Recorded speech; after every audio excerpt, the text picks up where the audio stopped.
thanks everyone for being here. We're going to go ahead and call the meeting to order now at, we're just a minute, we're a minute early. Actually, we're at 5:30. We're going to call the meeting to order right now, and we're going to start with roll call. I'll go ahead and call your name, and please say here. Marty Gator? Here. Rob Zako, representing Best? Here. Vidal Francis? Here.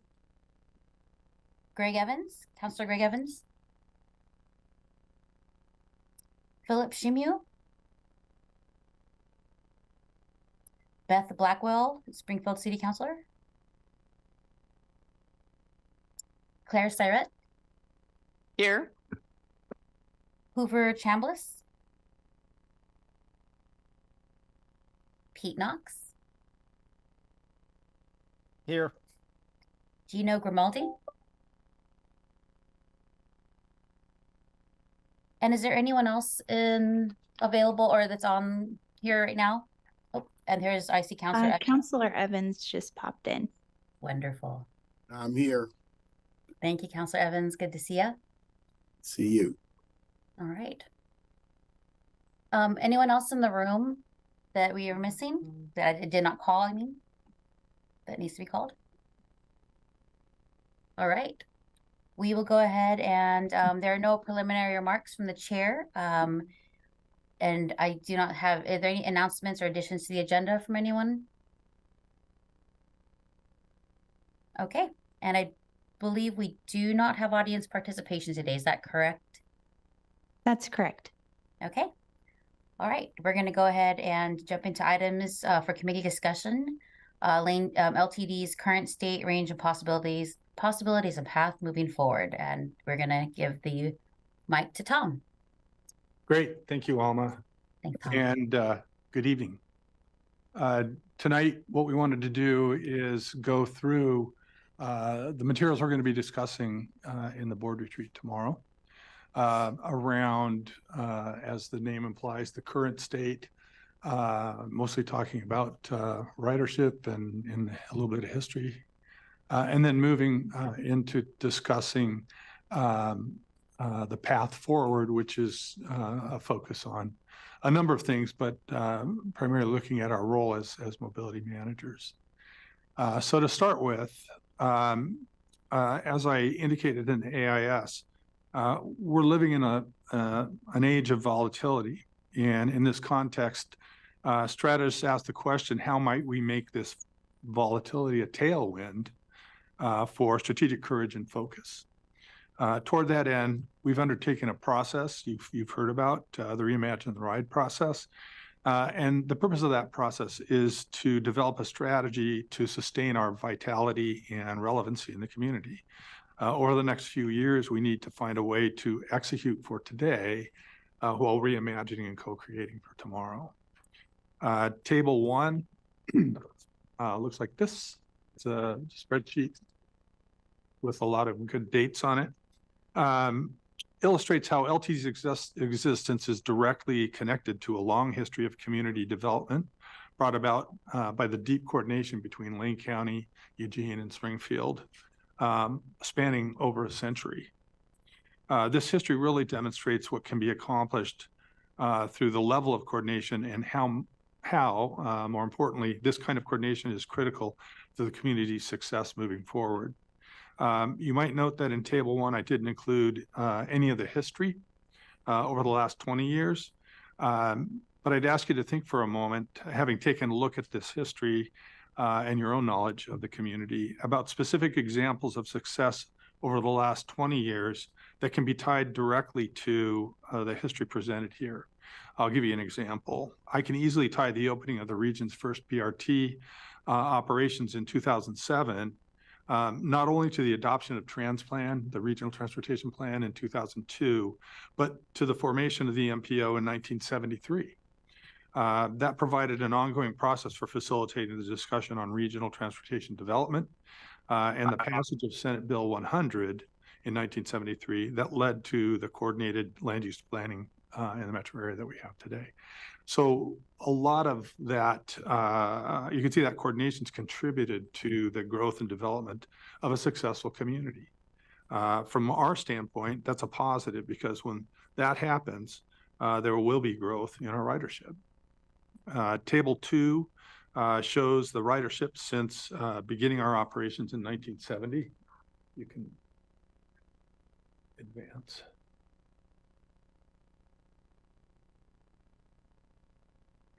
There we go. So this goes back to 1970, and you can see that green line is the growth in population in Lane County as a whole. The metro area, or I should say LTD's service area, constitutes the bulk of that population. So it's a good indication of the trend in populations in the metro area. The blue line shows our ridership over that time frame. I'll note, you may or may not be familiar with this, but LTD was actually formed through that partnership I talked about. Eugene, in June of 1970, the Eugene Council, a motion made by Terry McDonald's father, by the way, voted to seek the governor's formation of a transit district for this region. That had been made possible by 1969 legislation. That motion, the passage of that motion was forwarded to Springfield and Lane County, who both also approved the formation, and that was sent off to the governor requesting that. The interesting thing for me, having been around here for 30 some years, is that in the span between when that motion was made and passed by the council to when the governor actually declared LTD as a thing, only took a month. I know, it's amazing. So another interesting part of this is that LTD was formed, and we actually drew on, ODOT actually had assigned their transit program manager at the time, a guy named Fred Dyer, to oversee the beginnings of this district. He ended up becoming the general manager for 7 years. Anyway, as you might imagine, a transit district doesn't just happen. You need to get the buses, you're going to get the operators, et cetera. So we actually didn't start operations until this month, back in 1970. And in the meantime, the city of Eugene actually maintained the transit service that had been operating before that. In fact, those operators went to work for Lane Transit District. So that's maybe a little bit deeper history, but the point is that really illustrates how our existence is directly connected to that long history of development brought about by that coordination between the three entities.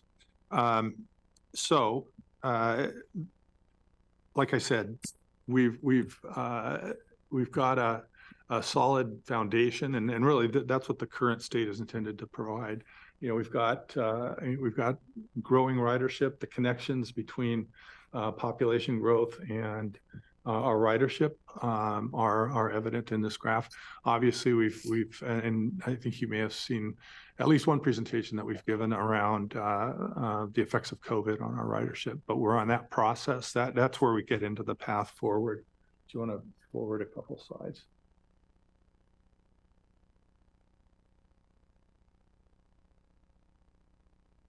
There we go. Yeah, if you want to take questions, we can do that. Yeah, thanks for taking me, Tom. And again, I like to see the graphs, and I really appreciate the fact that you provide some history on this, because even me myself, kind of being new to the area, if that makes sense to you, knowing how things happened in the past actually helps inform how we move forward in the future in some respect.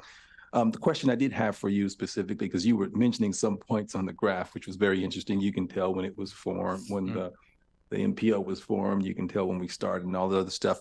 But looking at the years of 2004, and if you don't know the answer, that's fine. Just out of curiosity, I'm looking at this. Between the years of 2004, 2009, we saw that the service didn't necessarily remain the same, but kind of floated.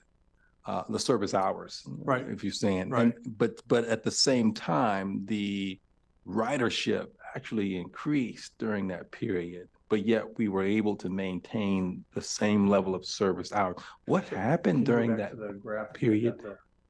Could you tell me what happened? Yeah, thank you. so during that time frame, it's kind of interesting because we were actually going through a period where we may have been adding a little more service than we ended up being able to support, given some of the downturns in the economy. Right. And at the same time, you know, the UVO's Group Pass program had been in place for quite a while, and that really sustained ridership. And as the university grew, our ridership grew. So you saw more ridership occur as a result of a number of those programs, like the UVO's Student Pass program. So yeah. So now you can proceed back to where we were. So our discussion about the path forward is going to go through these 5 elements here. First of all, Oregon Revised Statute 267. That's the statute that existed to create LTD, and it kind of constrains or informs what we can do. But we'll talk about outcomes for the Reimagine the Ride process, the development of a piloting program, continued development of LTD's fixed route system, and then continued development of our core partnerships. Go ahead. So we've had quite a bit of conversation over the last year around we've had quite a bit of conversation over the last year around what does LTD need to be for our communities, or we've actually phrased that, what do our communities need LTD to be? And the first part of answering that question is, what are we allowed to be, right? What are we allowed to be by statute? So again, this is designed to be interactive. I don't want to preach at you. I just want to lay out and get your feedback. So we've taken a look, and we continue to look at our enabling legislation, Oregon Revised Statutes 267. And we found that we are surprisingly a mass transit district, right? Big surprise there. But that term is rather broad on what that means. Mass transit is rather broad. So our interpretation is that anything that we're providing fixed route services or ride source services or maintaining properties, facilities, and improvements, that's part of the mass transit district and mass transit services, which lends itself to a mobility approach in light of the type of work we do with ride source already. So that's one. 2, we are also able to participate in transit-oriented development. And I know that's been some conversation, whether that is the right thing to do or not. But we are able to do that. And my favorite thing that we found in here was we're able to build bridges over navigable streams. And I think it'd be cool to build a bridge someday. But we're able to do that. These are the powers enumerated to LTD. Of course, our territory is Lane County. Our service area is not all of Lane County. Our service area is defined annually. And that includes where we provide service. So where our taxing district is, we can provide service in those areas. We can provide service outside of those areas as long as we're not using those specific dollars, okay, that are defined from that taxing district. So we have some pretty broad areas that we can work in. We're assessing this for gray areas and hard stops. We want to know what we can do within those, so we'll be walking down that path. We do know that there is a direct risk to our board if we just elect to do things that are outside of our powers. While the organizations, any contracts that we get into, we can't exercise them, so we're not eligible to receive the benefits of them, nor are we tied to the consequences of specific contracts. However, should we expend monies outside of the authority of our legislation, our board members could be held liable for that. So we did learn that in our interpretation there. We think it's important for us to understand what this actually means in the context of today. This language was crafted, as Tom said, in 1970, 50 plus years ago. And we understand that the landscape has changed. So understanding that that definition of mass transit is pretty broad, allows us to understand or to conceptualize some of the things that we think are viable for our communities. And in fact, we're already doing some of those things now. So we'll continue to take a look at what this means, and really, I'd like to gather your feedback on whether, you think that's politically a good thing to do. I know when I was in my last transit district, which was a bi-state agency, with 2 states having different interpretations, there was always a political question of whether that was the expedient thing to do or not. But I think we're gonna walk down the path to understand, so we know what those bumpers are. Any questions or comments around ordinance? Yeah, thank you for that. Thank you. Thank you for that. On the, having the authority or permission to engage in, what was the phrase? Transit, community planning, transit-oriented planning. I mean, personally, I think it would be a great tragedy if you weren't a robust part of those conversations, right? Like that would be a vital missing element. So you said there was some controversy around that. From my perspective, it's absolutely a must that the transit agency be involved in that kind of work, because otherwise that work gets down a path that then may collide with the things the transit agency wants to do or is allowed to do, right? So I just wanted to add that to the conversation. Appreciate that. Thank you. Okay. Can I add something to that? I mean, in fact, the process that we used in the 90s to update our regional plan, regional transportation plan, was actually driven, I mean, in part by some of the federal requirements that have changed with the ICE-T legislation, but also importantly, by the passage of the transportation planning rule, which required the integration of transportation and land use in a formal way. And that led to, that actually led to identifying transit as a key element for connecting the land use strategy that was developed in the region. So, I think more recently, you're seeing a lot of examples of that. Certainly in, TriMet's engaged in this. We've been engaged, as you know, in coordinating planning both with Eugene and Springfield, kind of coordinating our services and investments in that way. So, yeah. I have more of a comment than a question. I know that these laws, obviously the legislation was written years ago, what's not, but one would expect, and normally this is usually the constraint, if you will, one would expect that the legislation would be written in such a manner so that in future years, we could either accommodate, make adjustments to make and I think like you said, things have changed over time. Lane County is not the same it was even 10 years ago, to be honest with you. And so the interpretation I'm understanding that was as what was expressed here feels to me to be appropriate to allow us to be able to move forward with any adjustments, corrections. Again, this is something that LTD would have to look at themselves, but I would understand that would be the case. No, we thank you for that. We feel that the law right now, as we're defined, is pretty broad, right? It's pretty broad and lends itself to being able to address the different services that our different communities would most likely need. For instance, microtransit, right, down in Cottage Grove today.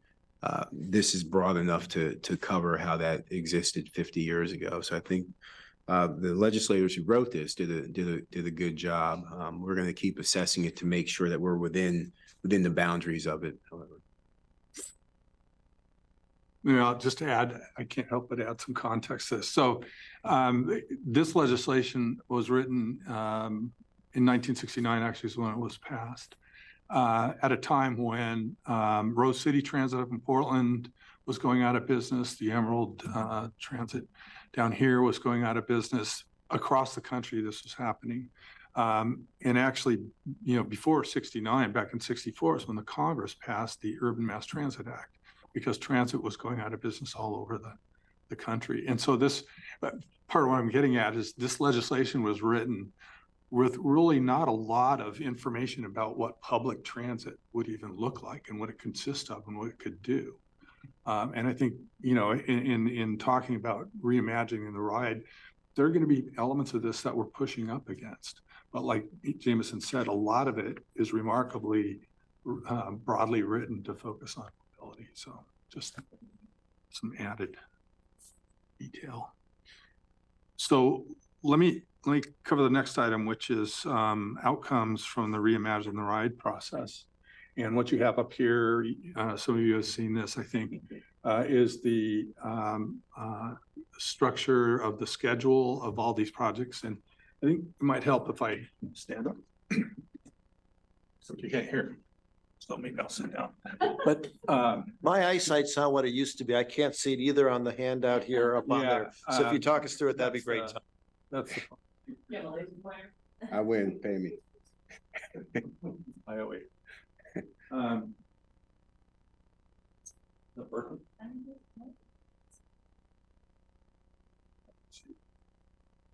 How about if I talk loudly, or I can hold this. Okay. Yeah. So the way this chart works, it works from the bottom up in terms of time. So we've started the community outreach communications assessment project. That's going forward quickly. In fact, we have a meeting tomorrow night, the 5th meeting of that group, and then on December 12th we'll have the final meeting, and that's when the consultants will take what they've gathered from this group, and if you haven't seen what's been going on there, it's really been constructive. I'm really impressed with that group coming together. But that would have board action sometime probably February or March is what we're looking at now. In the meantime, we've started the comprehensive operations analysis. We have a group called Nelson Nygaard doing that work with us. And one of the things that is exciting, working with Rob's group actually, to conduct, Nelson Nygaard's going to conduct a downtown Eugene circulation plan, and basically look at how all the different modes are going to flow in and out of downtown.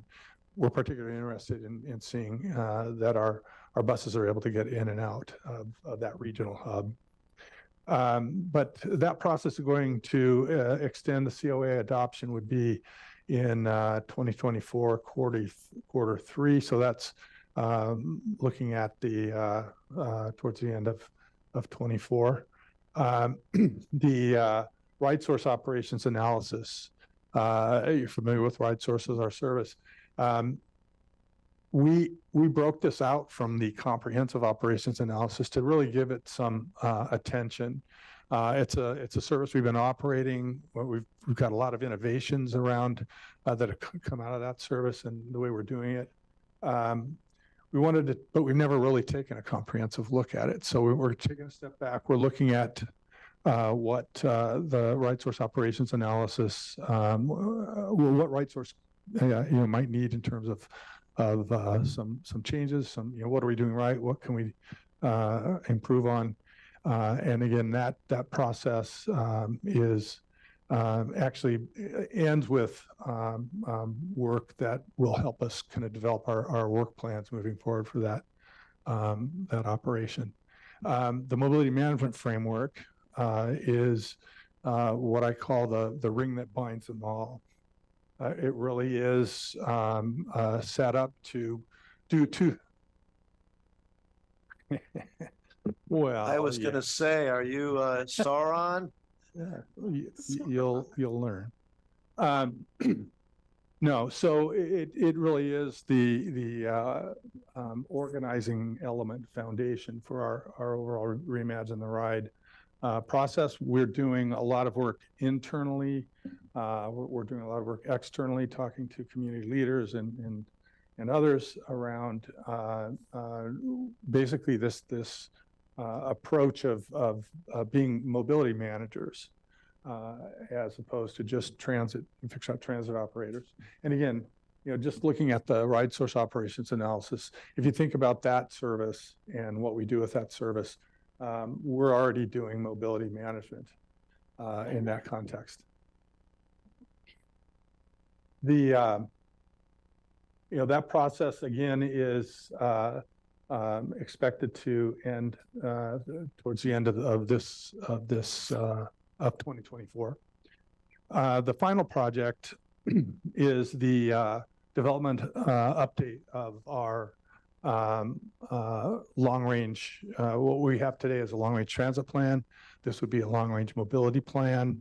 Some of you who are familiar with the Transportation Growth Management Program that the state has, DLCD and ODOT are partners in that. We were successful in getting a grant to prepare this project, and so it's going to be completed kind of on the state's timeline. We'll be able to start it when they are rolling out the TGM grants around the state. So that's why it starts, towards the end of 24, with the idea that it'd be completed towards the end of 25. So that would incorporate. The intent is that would incorporate all the work that we've done here before and create those long-term goals, policies, and objectives that you want to have as a mobility manager. This would also include, as if you're familiar with the other long-range plans in the community, this would include a capital element, and again would be completed by the end of 25. Yes. So first, I'll just say, having me on a committee, you'll just have to get used to me heckling you once in a while. I actually experienced that before. I know, you're used to it. Just on the ride source analysis, and you kind of alluded to this a little bit, but I think that's a real opportunity that, to look at lessons learned there or innovations that have, really played out well there that might be applied then to other frameworks, right? Operational frameworks. Exactly. Since this is the first time, like you said, you're really doing a deep dive into how that program's been working. Exactly. And so I think that's an exciting frame to be able to bring into the other work. Mm-hmm. I agree. Other questions or comments?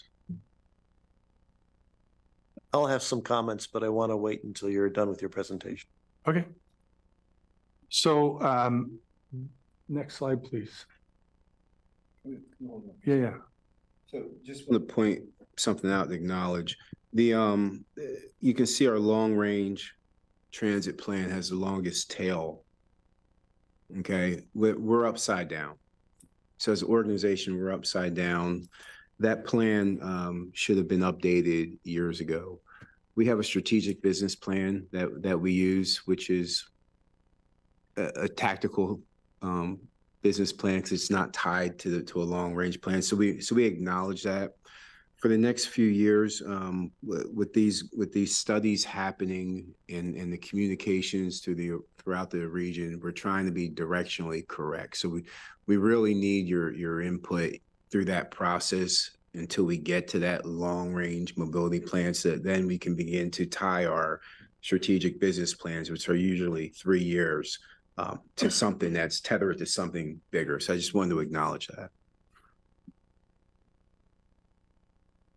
Let me jump in here actually and follow on those comments. And I was last around this table, I don't know, 4, 5, 6 years ago.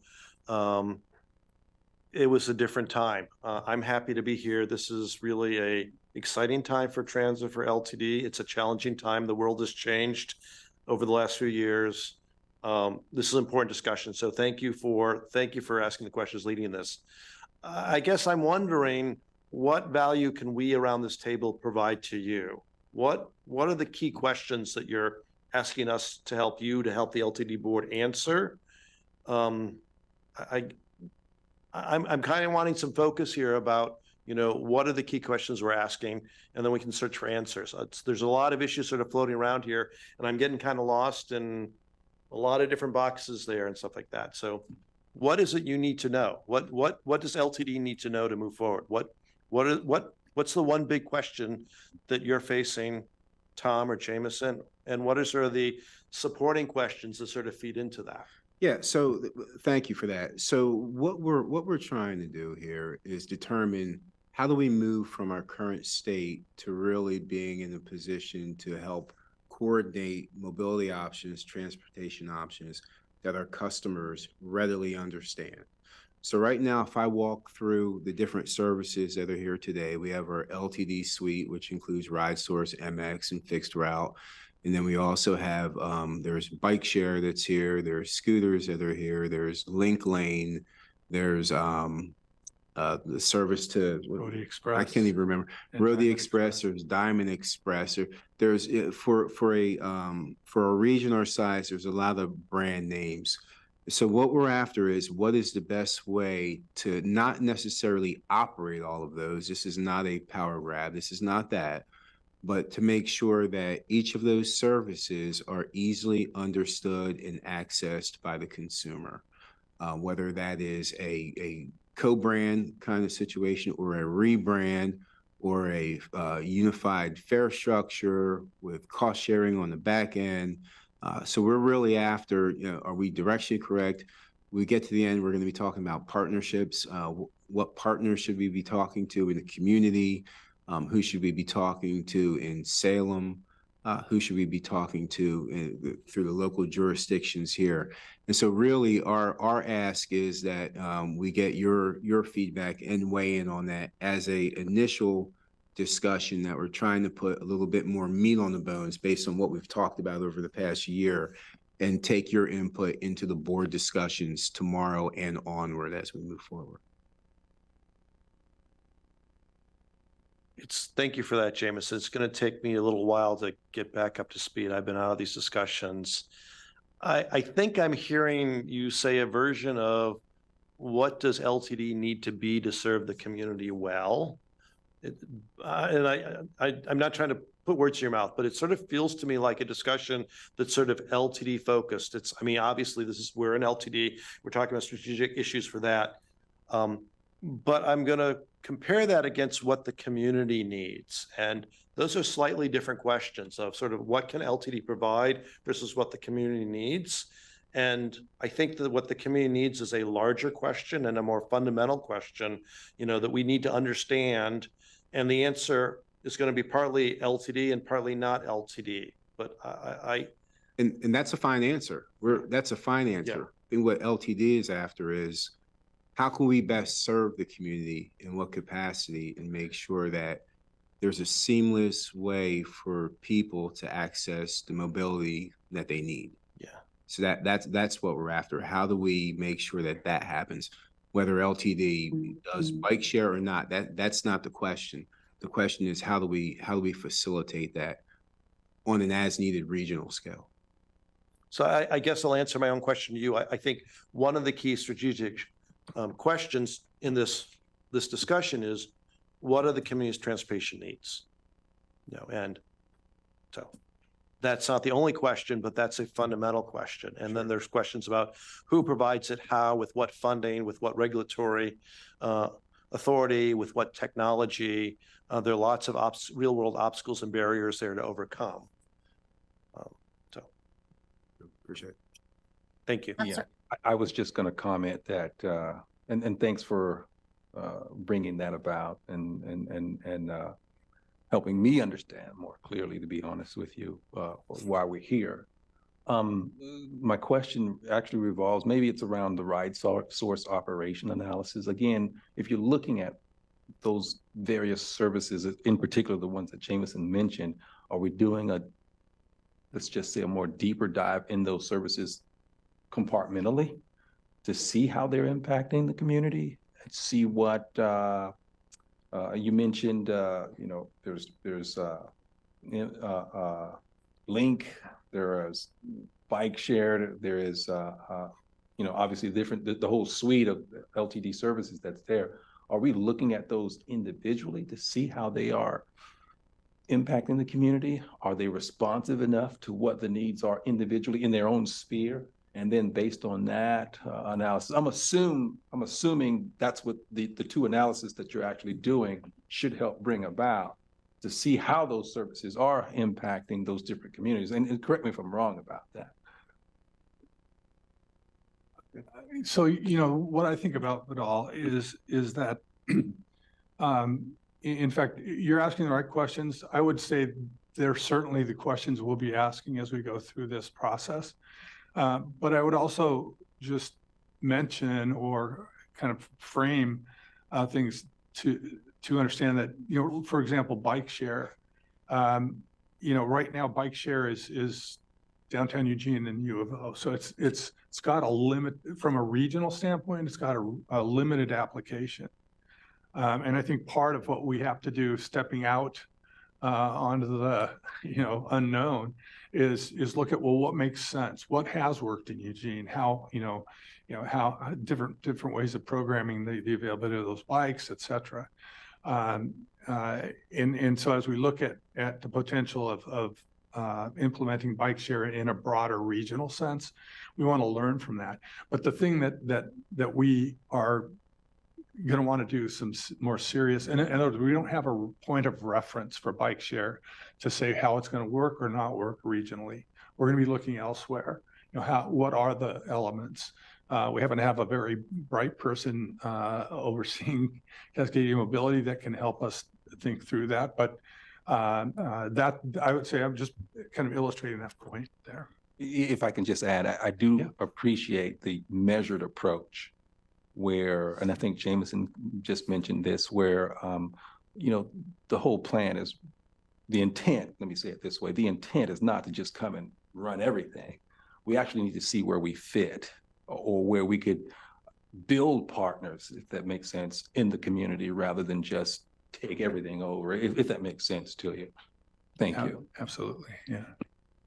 Can I interject a couple of things here? I think that the conversation, I like where the conversation is going, but I want to point out a couple of key elements that we're kind of missing here. And I'm going to backtrack a few years, since I've been in this community for 37 years and on the LTD board for 7, and saw the implementation of MX from Franklin Boulevard through West Eugene.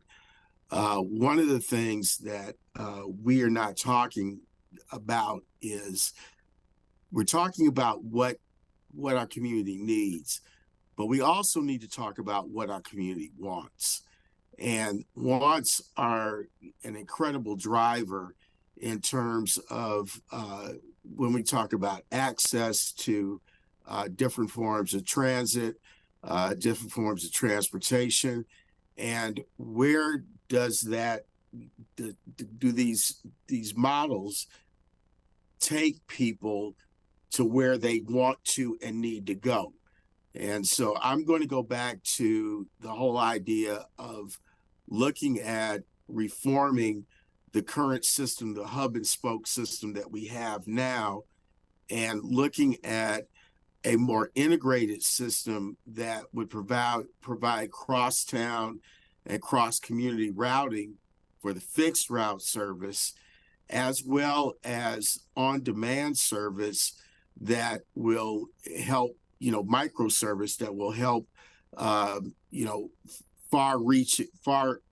further out reaching areas of our community. So I represent West Eugene, Northwest Eugene, And we're continually grappling with the issues of being underserved in terms of transportation options that extend further than the single occupancy vehicle that most of us are contending with in Northwest Eugene every day. This is why Barger, Royal, Roosevelt are continually clogged, and we don't have a workable solution to those transportation snarls, as well as being able to get people where they want to go in a timely manner. It doesn't take you, one or two bus changes to get from one side of town to the other. So, if you need to go to Riverbend, how do we get to Riverbend vis-a-vis the existing system that we have, but how do we augment that system to be able to improve the access and the transportation options that people have to getting from West Eugene to Riverbend? As note that because of what we're going through right now with the downscaling of hospital services in West Eugene, which we're getting ready to lose in about 3 days, urgent care in West Eugene, and that urgent care is going to be moved over to Hilliard. And so we have holes in service across the region that are impacted by a lack of service in the transportation sector, meeting the needs and the wants of where people want to go.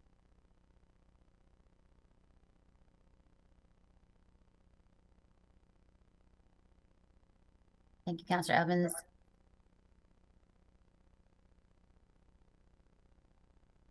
Any feedback, response to that, or Marty? Actually, Marty, you're on mute.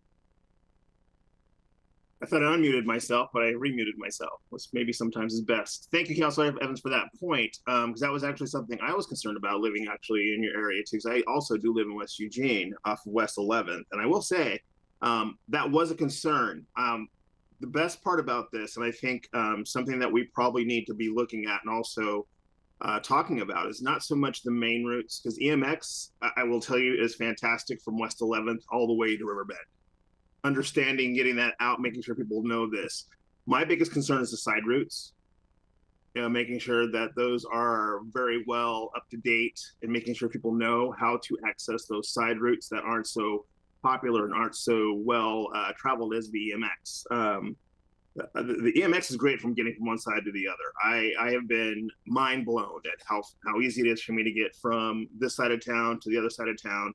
I almost don't want to get a car because it is so easy to get to the other side of town sometimes, especially during rush hour. I'd rather be on EMX.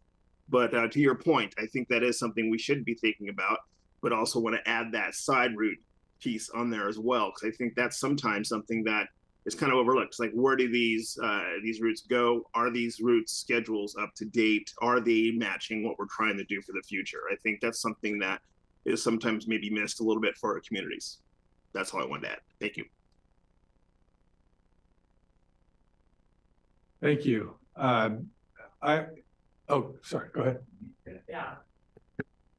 This is Claire. Just like to chime in on this good conversation. I'm not the big global strategic thinker that Mr. Zako is, so mine's a little bit more specific, but on the closure of the University District Hospital and that move so I happen to be intimately involved in both the closure of the hospital and the urgent care relocation, because I am the union representative for the providers at both of those locations. The urgent care closed down today on West 11th, and it will reopen tomorrow in downtown Eugene. So West Eugene has lost, one of the urgent cares that takes Oregon Health Plan from that part of the community.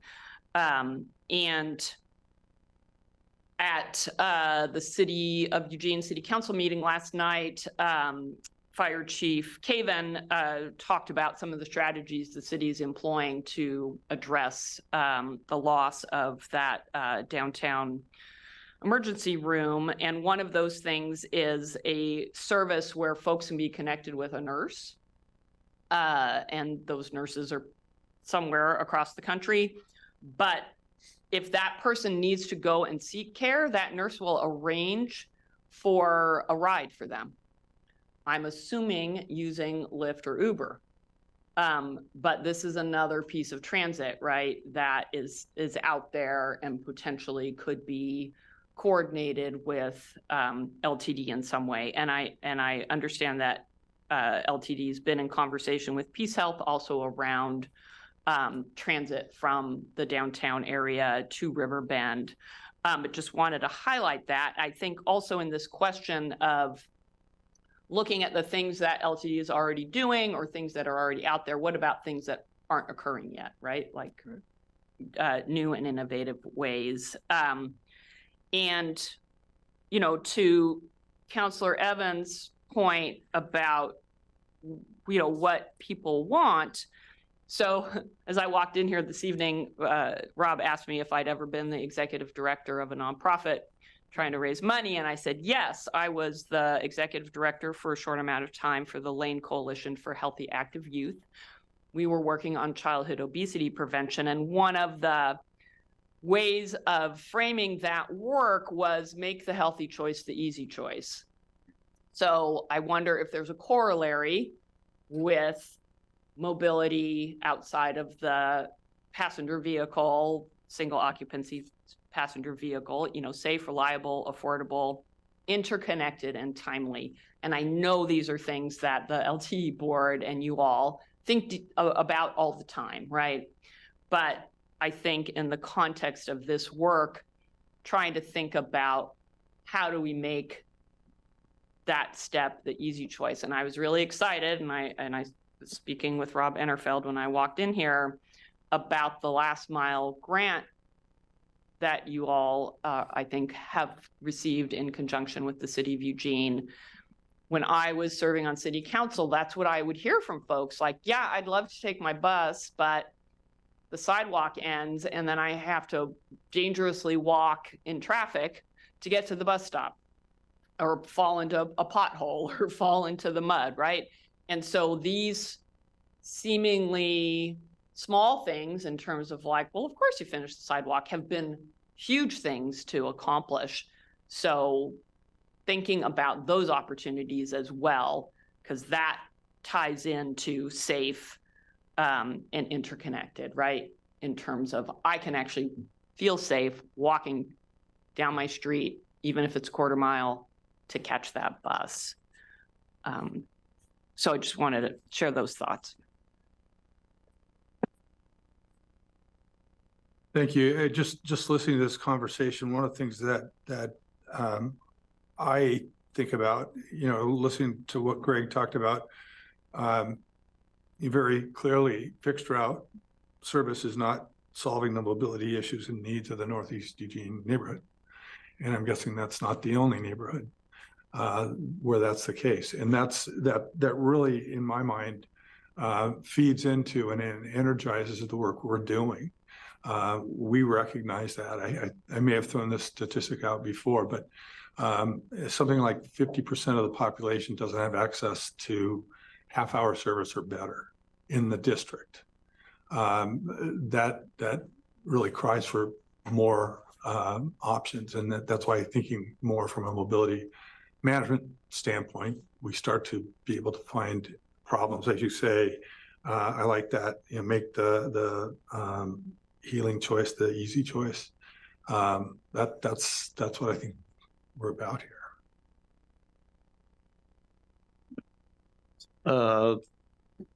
No, I don't have all the answers. I'm just asking questions. So if these are important, hard questions to answer, I don't know that anybody has the answers. Hearing this discussion, I mean, I think that what the committee wants or committee needs is transportation options that are reasonably fast and reliable. My wife and I live in South Eugene and we share a car, and her hairdresser moved out to Santa Clara. And so we need to coordinate transportation. And she looked at the bus, and my wife's retired, and it was an hour and a half door to door to get from where we live to where her haircut is. A little bit past where you are, Greg, out Irving to Irvington, somewhere out there. If LTD had as much money as you wanted, if money was just like, like in Europe, and you had, $250 million a year, and you could run 5-minute service every around the community, would that give us the service we need, or are there other obstacles? I mean, what we're dealing with is partly sort of a scarcity issue that, there are ways to provide the service community needs, but we don't have the resources, or are there other obstacles that we're facing? I don't know the answer to that question, but I asked that. So just my initial reaction, Rob, when you say obstacles, I think of, from a fixed route transit standpoint, there's limits to what that can do. And I think, certainly there's economics involved in that, but believe me, there's going to be economics involved in looking at a broader mobility spectrum. So I guess from my standpoint, your comments are kind of reinforcing kind of our need to look differently at this. Let me just sort of fill in the gaps of what I was saying there. The door-to-door travel time, if you take transit, is partly waiting time. If you have half an hour service, then on average, you're going to wait 15 minutes before the bus comes. If you got a transfer, then there's another wait there. And so I don't know my wife's trip, but there had to have been at least half an hour of waiting where the bus wasn't moving at all. It wasn't for the travel time. But the other part of it is travel time and traffic and local stops. So it takes longer for a bus to get from here to there than if you're driving a car, you're the only person there. And I'm kind of wondering about the practicalities of that. The idea of bus rapid transit, was to eliminate some of the delays while you're on the bus. There's some trade-offs there. Again, I don't have the answers, but I'm kind of wondering sort of what's sort of the vision out there, what we're striving for, not that we can achieve it today, and then what steps can we take today to sort of move in that direction? I think there's a lot I'm sorry, go ahead. No, I was going to say to Rob's point, and that's, I think, the point that I was awkwardly trying to make earlier. We are operating on a system that structurally was the same system that was built and created in 1970. Operationally, that's what we're working with. And so the community, from my perspective, has outgrown that particular template. The hub and spoke template is no longer a viable template for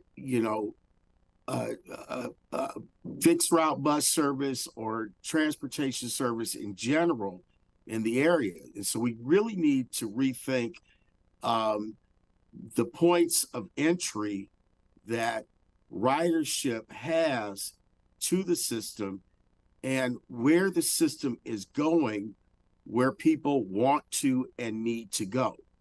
And so I think that we have had this opportunity for many years. We talked about it infinitum, but we have not made a substantive move to reimagine or change the hub spoke system that we have that was conceived and implemented back in 1970.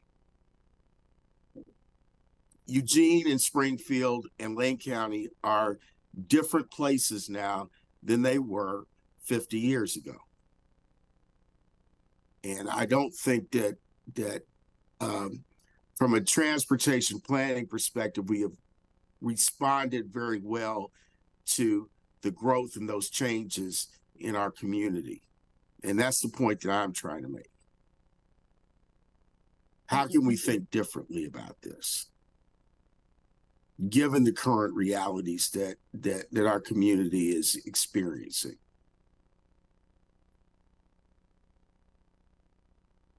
Thank you for that, Counselor Evans. And I guess that just hearing everyone, hearing the comments and the kind of the questions and the concerns that are percolating from this, I don't want to jump ahead to our next agenda item, but I do think that this, for this committee, this kind of does help inform, again, won't move to the next agenda item, but when we're thinking about voices that are helping to inform this work, looking back at our Reimagine the Ride project timeline, and again, staff, please jump in if I am off point on this, but it does kind of like we are working on our community outreach engagement, and I'm making, based on the information I read, but also making some assumptions that is going to help get some of the voice of the community. I know there's some overlap here, but that'll help inform. And I think Vidal was sharing this as well, the assumption that we're looking at in this process to help inform the analysis we needed to do both ride source and the comprehensive, the operations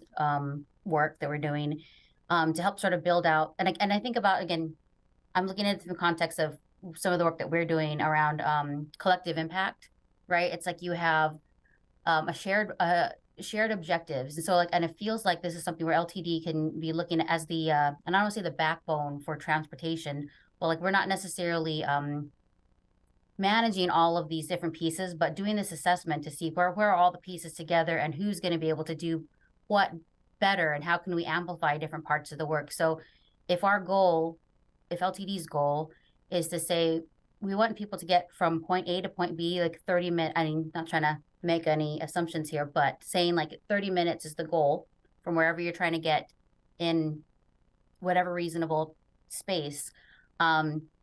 That's part of what I'm hoping. I mean, that's part of what LTD is looking at. How do we amplify and augment and move things around so that we can, as you said, Counselor Evans, things are different now when this was created. And I mean, I guess that's the charge here that I'm hoping for as well, is that we are looking at new ways to do things, to reimagine, to see where we need to move. And I like the idea of kind of coming back to that. We all have this objective. How do we have shared metrics, shared, communicate with each other, keep on the same page? And maybe that's, again, coming back to what I'm thinking, jumping onto the next topic of who needs to be at this table to help ensure that we are bringing the folks that need to be in these spaces to communicate back to other folks so that we're all on the same page about how we approach this. So that's not necessary. I know we're going to move into the next conversation about recruitment to this committee, but I feel like this does inform that conversation a lot, in my opinion. But I'd love to hear from the rest of the folks.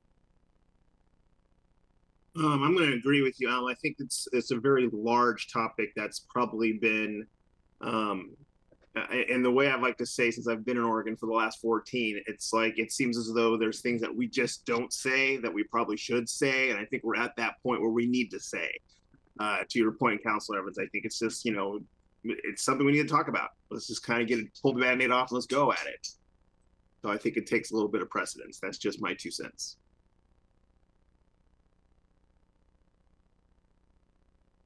Alma, thank you for your comments, and I want to second that of asking who should be around the table. We're not a homogeneous community. There are a lot of different people with different kinds of needs that have different trips they take. And I think broadly, the question is, what services can LTD provide or support to help which people when get where? I confess that I have not ridden an LTD bus in a long time. For my trips, I'm finding that bike share is the fastest, most convenient, cheapest, and healthiest way to go. I tend to go from South Eugene to downtown Eugene. And unlike a bus, when I have to check a schedule, I can just walk a couple blocks, pick up a bike share bike and go. I'm not saying that's for everybody. I'm just making the point that different people have different kinds of trips and different sorts of needs. And so, Alma, I think you're right. I think we need to hear from lots of different people about not assume what their needs are or their wants are, but to hear from them. And I think there's a lot of variety out there. And it would be a mistake to assume that LTD could be all things to all people. So who and when can LTD serve well is, I think, a version of the operative question here. Thanks, Rob. I appreciate that. And I want to be mindful too. This has been a rich discussion, and if staff have any reflections or anything else you'd like to share, I just want to be mindful that we have about a minute to And I don't want to be totally restricted by time because we want to, if we need to adjust, we can. But we have a second topic for on the agenda today to move into at 6:30. I'm going to look at staff to see if there's any reflections that you want to have to the conversation that we've just had before we move on to the next topic.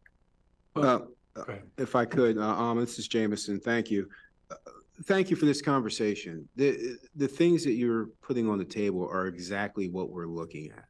I think in terms of our community outreach and communications assessment, it is to learn, you know, what do we need? Which way do we need to go? I appreciate the comments around the system design with hub and spoke. You know, people are using the system differently now.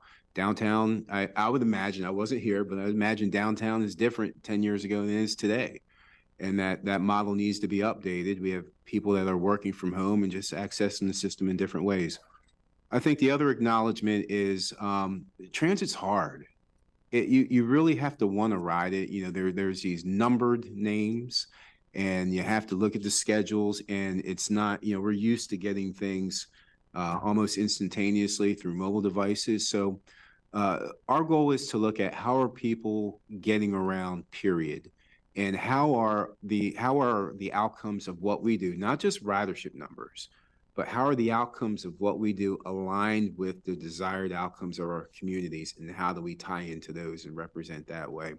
Part of what we're going to do with our board tomorrow in our retreat is we've invited in several community leaders. We've invited in Sarah and Nancy over in Springfield, and Alma, Noreen will be there as well, and several others. And we put out a very brief survey on, you know, what are your community's priorities? How do you see LTD tying into those? How can we better serve your areas? And we're going to have that conversation facilitated with our board so we can begin to think differently on what the needs of the various communities are. Now, not all communities are represented, so we have a strategy for going out and speaking with community leaders as well. And once the communications assessment is done, we'll use that to dig deeper into our communities to learn. We've also started an approach on going out to, in Eugene, into the neighborhood association meetings. We attend those whether we're on the agenda or not. We'll hear what's going on, and our goal is to make sure that we're there more often than not, so it's not a surprise when someone sees LTD or they scratch their head on what are they after. We're really trying to ingrain ourselves into the community to have these conversations, and not just in Eugene, but around the region as well. So I really appreciate each of these comments, and this is the information that we need. And the tougher the questions, the better, because we have to get it right. So thank you. Thank you, Jameson. And again, I recognize that the next agenda item is not as meaty. So if there are, and again, this is a space that if there are any other comments or questions from the committee, please feel free to jump in. Did not mean to try to cut us off because of timing, just wanting to be mindful of folks' schedules. Okay, I really do appreciate this. I think, like as everyone has said, this is a big part of this is getting that community input, and also recognizing that we are, you know, not necessarily limited, but there are, I'm sure, grants and we have federal expectations and all of that too. So this is the long game. I feel like as we're looking at these changes that we want to envision long term. So very, very appreciative of that. Any other comments or questions from the committee? Okay. This is Vidal. I'll be real brief too. I'm one of those that like to think out of the box too. So I may have a couple of weird ideas that may not necessarily be great, but I just want to share them. As LTD move forward in trying to, you know, get the desired outcomes that you need with respect to the community, do look at the transportation roads or system that we do have right now, because in many respects, the service that you're delivering is constrained by it. And if we could think outside of the box of what that transportation system could look like or be changed or modified to help produce the outcome that you want, that's something that you may want to think about as well. Again, I don't have a specific answer to that, but that is, some communities have gone and said, you know what, let's just put, one ways here and here, simply because that makes the transit move much more smoothly.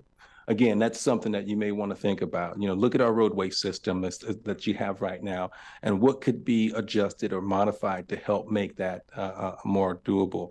I also want to speak to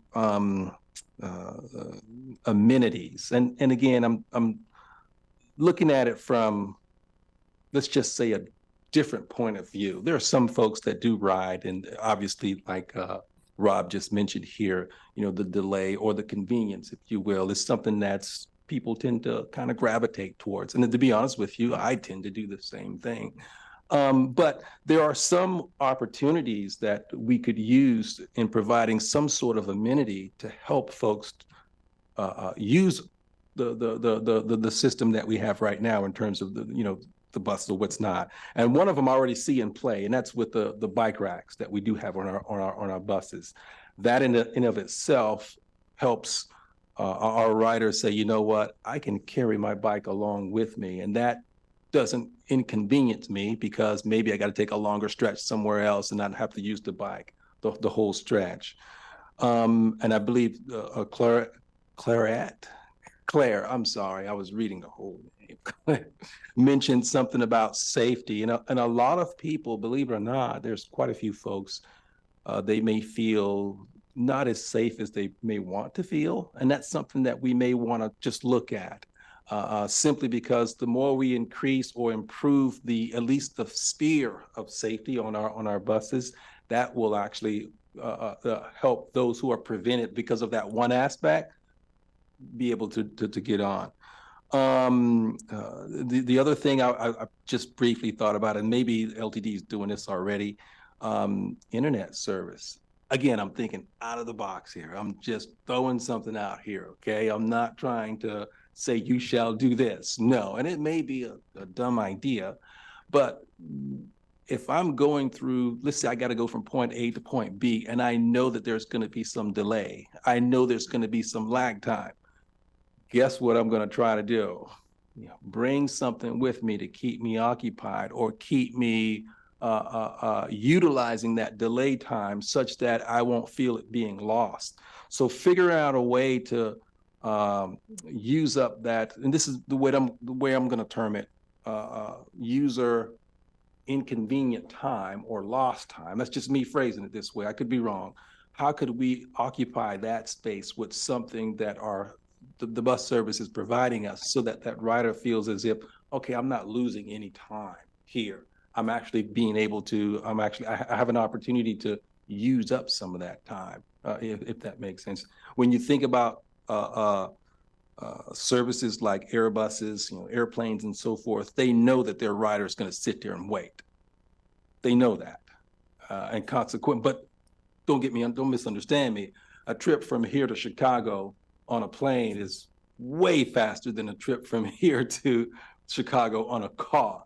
Okay, we get that. But still, there is that 3-4 hour time lag that customer is going to be, or that user is going to be sitting there and have to figure out what to do.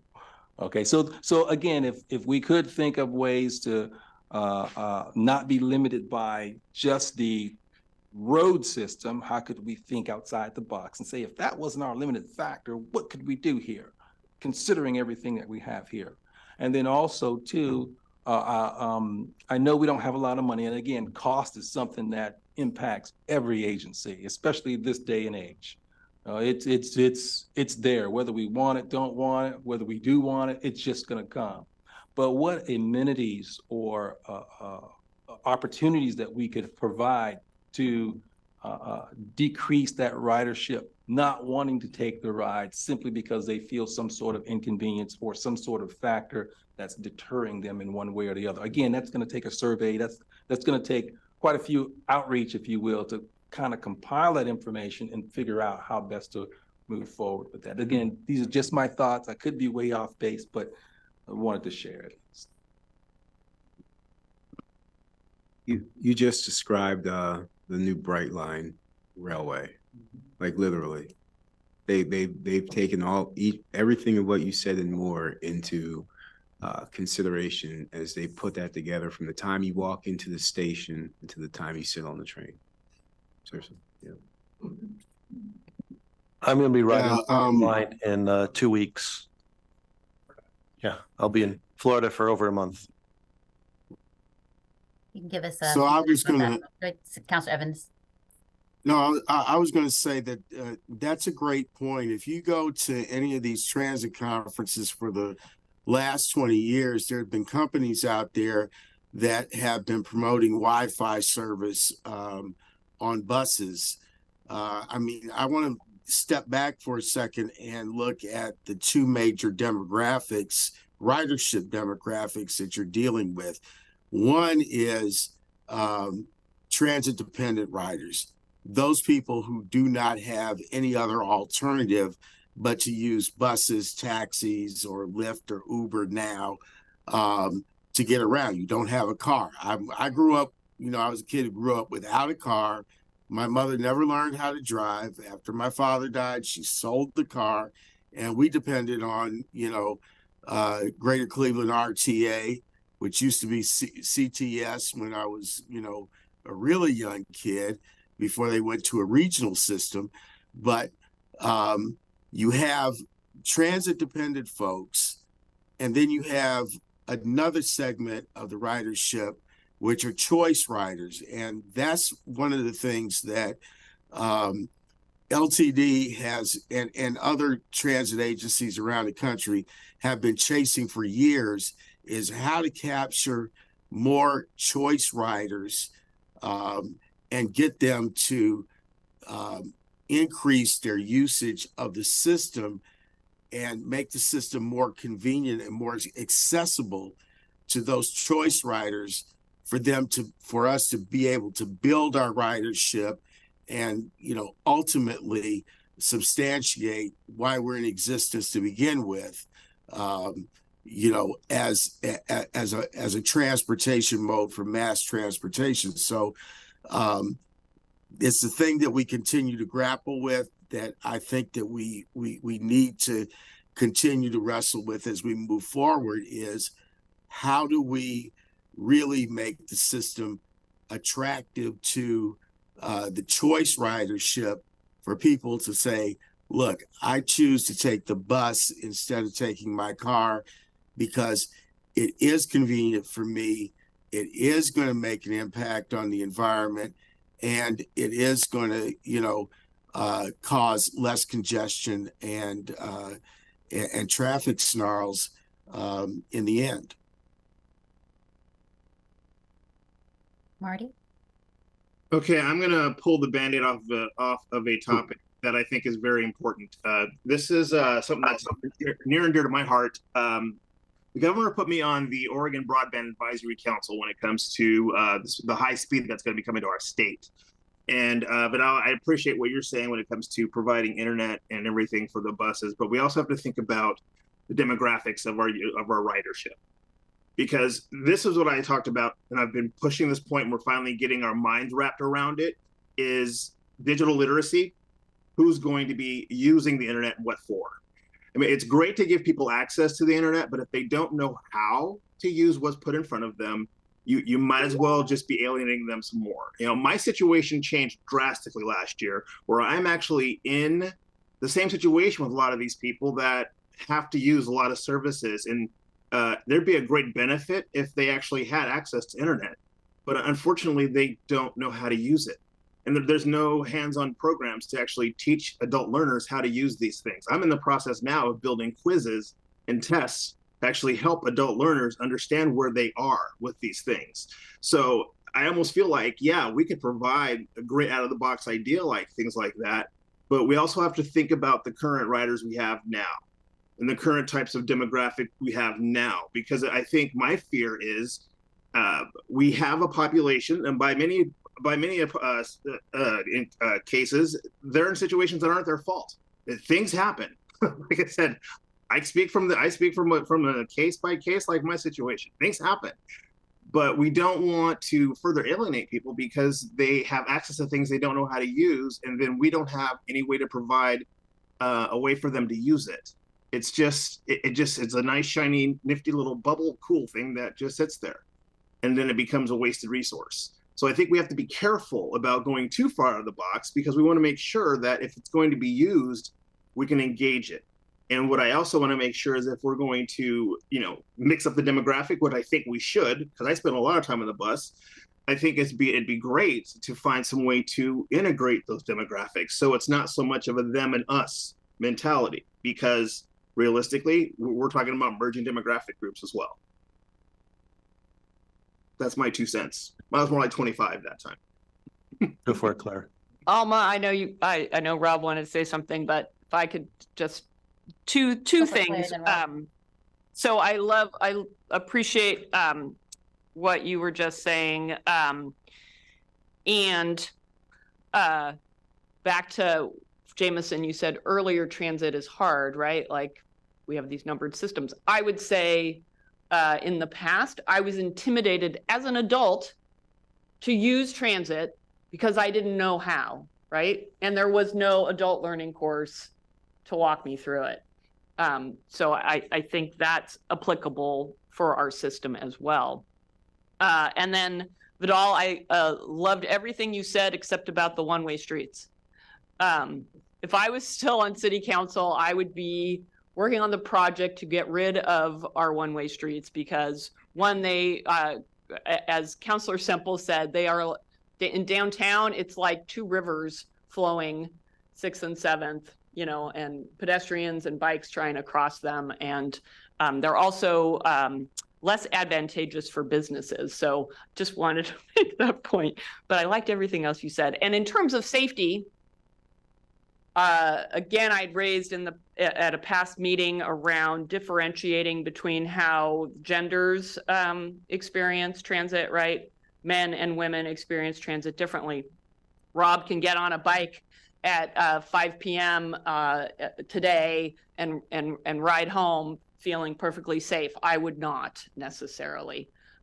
So I think it's important for us to also keep that in mind as we're thinking about those things. I apologize, Alma. I know you're trying to wrap this up.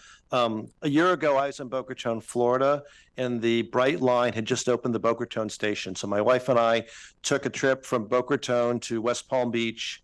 And I wish I could take all of us there to experience this. It is high-speed rail. It's nonstop from Boca Raton to West Palm Beach, which is like 25 miles or so. It took about 25 minutes. It's like being on a luxury airline with going in through security checks and this sort of gate and sort of that experience, but it's not up in the air. It's on the ground on rails, and it's got all of that. But what actually blew me away is not what happened on the Bright Line, but what happened once I got off. We ended up in West Palm Beach, and we had a choice of ride shuttles, bike share. There was like a complete transportation services that didn't just dump you out at a train station there. It fed you in the community. And it's that multimodal interconnections that actually makes that work. If somebody had just built high-speed rail and said, good luck with that, not a lot of people use it. But if it's a complete transportation solution that everything connects together, that works. I don't think we're going to have high-speed rail in the Southern Willamette Valley soon, but I think we can have that connectivity, that intermodal connectivity. And I think trying to get back the idea of a mobility framework, mobility management framework, I think that's probably what we're talking about, of how to make those connections so that there's a synergy, that one particular mode is not going to be great by itself, but you have those connections and it becomes better. Spot on. Echo That's that, what we're Rob. I feel like you're just like kind of helping not put a pin, because there's so much that's come out of this conversation. And again, I'm all about a good brainstorm session and everything. But it does feel like you kind of helped kind of remind us of why we're here and our big plan. I would love if we can just exactly what you said, get off one station and know. My husband is asking me, like, how do the scooters work? And I was like, well, I think I know, but I can't. He assumed that everything just connects from the bus. And I'm like, wow, you're kind of talking about that, all those meetings I'm in after work. So you're kind of you're on the right point there. So yeah, that's the vision. Anything else? Again, I want to be mindful of time, and I'm I have nothing else to do but feed my dog, so we could be here all night, but I recognize staff and y'all have things to do as well. So before we move on to the next, I think we've gone well through this topic. So I'm going to go ahead and move us along to our action items and information for future meetings, specifically around future meetings. So I'm going to hand the baton over to, let's see who is going to be in charge of this one. Jameson and Allie. Surprise. So we only came with the one topic. But yeah, that was the whole agenda, the one topic. Future topics we'll send out, certainly will be around here. I think if you're interested, one of the outcomes for tomorrow is painting a picture for our board, bringing in, like we talked about, we're going to have Henry Fields as a local economist, paint a picture of Lane County. We're going to bring in a community discussion. We're going to have a couple of our consultants talk about how other communities are solving for different issues using mobility strategies and mobility hubs and what those options are. And then we're going to talk with the board. We're going to have this conversation with the board as well, with a couple of ideas that we have around different pilots that we didn't get to tonight, and walk them through the conversation or begin the conversation on prioritizing. So I think it would be good to have a part B coming out of the board retreat on what our board, what we talked about with our board, and what the next steps are with us in terms of developing work plans. I do think there's going to be a tremendous amount over the next year of relationship building. I think there's two pieces. Relationship building in the community to make sure that we're talking with potential partners and understanding how we play at our strengths and what the community needs and wants. I think the other side of it is focusing on our foundational activities that we have to do as we exist today. So right now, we're not near a level of service or fixed route service because we have a bus operator shortage. So we have kind of revised our strategic business plan into 3 key areas. Foundational, which means, with our house, we want to make sure our foundation crack is fixed. So we have a level of fixed route service that we can all hang our hats on. Layering on the relationships to make sure that we're continuing to build transparency and trust in our communities and with our partners to understand, what's the right direction. And then the pinnacle of our strategic plan is what we're talking about today. We can't get to what we've talked about today if we don't do the other 2 things first, and in some cases simultaneously. So we've restructured that way. So I think coming out of our board retreat, I think it'll lend to a robust conversation of a part 2 on where this conversation advanced. Does that sound okay? Madam Chair, that's Yes. all of my remarks. Okay. Committee, any responses? Chair, this is Claire. I just would like to make a request for a future agenda item. Yes. I would love to get a short briefing on that last mile sidewalk grant and what Eugene and LTD are looking at there. Okay. Thank you. Anything else from the committee? I have a request too, and Pete, Yes. I'm going to speak to you. You've been pretty quiet this evening. If tomorrow in the LTD board retreat, you have it all figured out, that's great. Let us know and our work will be done. But I expect that you'll have maybe some answers, but probably some questions. And so I'd like a report out of kind of both, of sort of where you've got clarity and where you've made progress, and where there's a lack of clarity or uncertainty, and where we might be helpful. I think for this body, having the questions that we can address is probably more helpful than us hearing your answers. I mean, answers are good. Thank you. Go ahead, Pete. Yeah, thanks for that, Rob. I don't expect that we'll have all the answers tomorrow. But just to address that, I've served on the strategic planning committee before I became a board member, and my role on this committee has changed a lot. What I'm doing, the reason I'm not speaking out a lot to you in the room, virtual and in person, person have heard is that that's helped make that discussion move along more. And hopefully, I thank you, everyone. Remarks have been pretty impressive and a lot of food for thought. And I will be happy to, as we need be, into the conversation tomorrow and continuing in the future. Tomorrow is really the beginning of getting the whole board aligned in the future of what you see on the screen here with this. This is an ongoing conversation. It should be an ongoing conversation, and it should not ever stop, even after served my time on the board and a whole new board's there. Thank you, Pete. We were having a little challenge with your internet, but I want to maybe repeat back. It sounded like what you shared with me before. Often the reason you're quiet in these meetings is because you're more in listening mode as the conduit between the SPC and the board of directors. And this is an ongoing conversation we're going to continue to have going forward. And regardless of who's in the seat representing both the board and the SPC, you're going to make sure that continues to be the role that this position plays. I don't want to put words in your mouth, but I'm assuming that's what I kind of heard from you. Yeah, other than yeah, you got it. Other than I'm just glad to have served with you long enough to feel like we are mind melded, which is kind of what we don't want to fully do that all the time, but it is a pleasure to be able to know where you're going with things. So I appreciate that. Anything else for? Thank you. We have reached the end of our agenda items. Let me see, make sure I'm not checking if there's anything else. Any other we have actions for the future meeting. I know that Claire had shared, and so did Rob. So we'll be able to capture the staff has captured that. And I think the next order of business is you have 4 minutes left we're going into adjournment right now. So we're going to adjourn, or 3 minutes, 6:57. We'll adjourn the meeting right now. So you give the gift of 3 minutes back to y'all. Appreciate everyone. Amazing birthday present. Thank you so much. You're very welcome. Thanks, everyone. Thank you all for the time that you are serving on this committee. Appreciate it. Again, adjourning at 6:57.